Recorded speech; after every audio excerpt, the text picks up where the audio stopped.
السلام عليكم مشاهدين، لاباس عليكم؟ كنتمنى نلقاكم هذا فيديو في احسن الاحوال.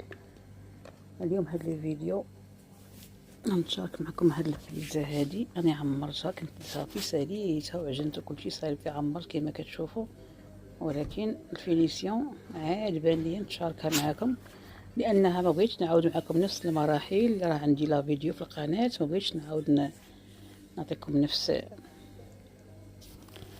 العجين نفسه، ولكن تلقاوها عندي في القناه وعجينه زوينه وكتجي هشيشه وزوينه، وكنتمنى تعجبكم.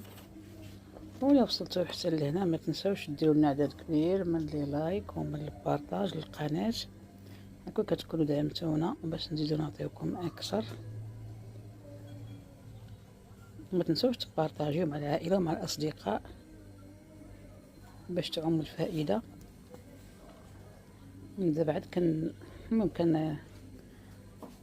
ممكن طيبت هاد الطيبه الاولى، ولكن دابا كنعمرها كندير داكشي ديال العماره ديال البصله وداك الزيتون والفرماج وداك الشيء كامل والفلفله ولاصوص، داكشي كلشي. طابت العجينه خضراء عاد درت العماره ديالها كما تسمعوا كما تشوفوا. عفوا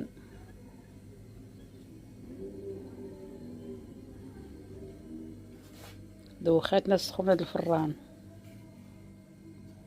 وهنايا بقاو عندي العجينه طايبه نص طايبه، هي هذه.